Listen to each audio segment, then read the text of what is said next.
امر کا استعمال ہم کیسے کریں گے؟ آج ہم صرف 3 الفاظ آپ کے لیے استعمال لے آئے استعمال میں. یہاں پر آپ کے لیے کتنے امر ہیں؟ 6. استعمال 3 چیزوں میں ہوں گے. 3 چیزوں کے اندر ہوں گے. جو چیز سٹارٹ ہوتی ہے، جو چیز چلتی ہے، سٹارٹ ہونا یا چلنا، اس کے لیے ہم استعمال کریں گے شغل.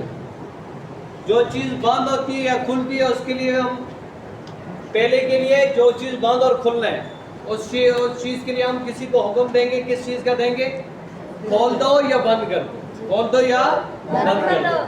اس کے بعد ان چیزوں کے بارے میں جو چیز چلتی ہے، چاہے وہ پنکھا ہے وہ بھی چل رہا ہے، گاڑی ہے وہ بھی سٹارٹ یا چل رہی ہے، اس کو بھی روکا جا رہا ہے یا بند کیا جا رہا ہے.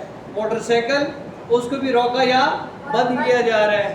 اور اسی طرح جہاز ہے، اس کو بھی روکا یا بند کیا جا رہا ہے. اسی طرح ٹرین بھی روکی یا بند کی جا رہی ہے. سمجھ آ گئی؟ یہاں آپ کے سامنے نمونے کے طور پہ چند مثالیں دی گئی ہیں. آگے ہم نے کچھ چیزوں کے نام لکھے ہوئے ہیں اور یہاں پر بھی کچھ چیزوں کے نام لکھے ہوئے ہیں، صرف آپ کو سمجھانے کے لیے کہاں پر آپ نے کس چیز امر کو ہم نے استعمال کرنا ہے.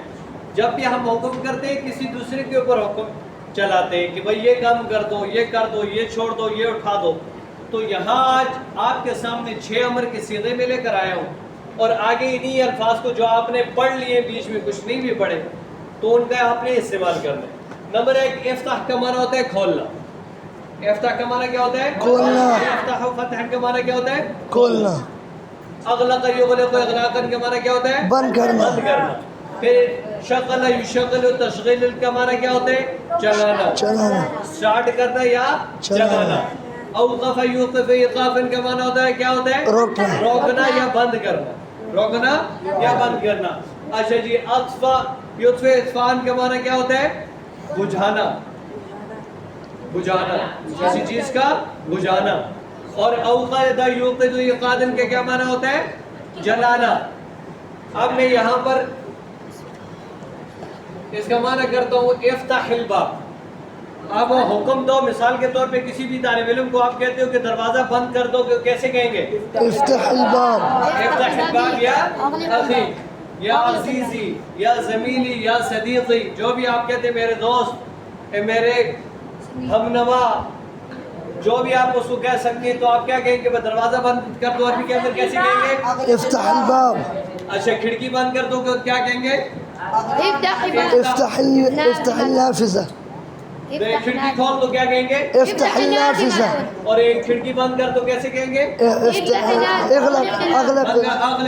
النافذہ. اب اسی طرح الماری کھول دو کیسے کہیں گے؟ افتح الخزانہ. افتح الخزانہ. افتح الخزانہ. آج بند کر دو الماری کو، اغلق الخزانہ. یہ بات سمجھ میں آ گئی؟ اب یہ پہلے 2 صیغے آپ کو سمجھ میں آ گیا امر کے کیسے استعمال کرنے. ہر ان چیزوں کے لیے استعمال کیا جاتا ہے جو کھولی یا بند کی جاتی ہے. سمجھ آ گئی؟ اس کے بعد 2 صیغے ایسے کہ جو چیز چلائی جاتی ہے، جو چیزیں چلائی جاتی ہیں. اب ان کے لیے ہم استعمال کرتے ہیں شغل، جو چلاتے ہیں. مثال کے طور یہ جو پنکھے ہیں وہ کیا کرتے ہیں؟ چلتے ہیں. موٹر سائیکل بھی کیا ہے؟ چلتا ہے. موٹر سائیکل کو عربی کے اندر کیا کہا جاتا ہے؟ الدرجہ الناریہ. الدرجہ الناریہ. ٹھیک ہے؟ موٹر سائیکل الدرجہ الناریہ، وہ بھی کیا ہوتا ہے؟ سٹارٹ ہوتا ہے. اس کے لیے بھی ہم سٹارٹ کر دو شغل الدرجہ الناریہ. شغل الدرجہ الناریہ. الدراجہ الناریہ. الدراجہ الناریہ. سمجھ آ گئی؟ اب اس کے بعد آگے مثال کے طور پہ آپ کسی ٹرک کو کہتے ہو کہ بھئی اس کو سٹارٹ کر دو، تو کیسے کہیں گے؟ شغل الشاحنہ. اگر آپ چھوٹی گاڑی کو کر رہے ہو تو آپ کہتے ہیں شغل السیارہ. اگر آپ بس کو سٹارٹ کر رہے ہو تو کیسے کہیں گے؟ شغل الحافلہ. ٹرین کو کر رہے ہو تو کیسے؟ شغل القطار. اب ہوائی جہاز ہوئے بھی سٹارٹ ہوتا ہے، شغل الطائرہ. ٹھیک ہے؟ طائرہ. طائرہ. اچھا، اسی طرح اگر اس کو بند کرنا ہے یا روکنا ہے تو کیا کہیں گے؟ اوقف. اچھا جی، اوقف المروحہ.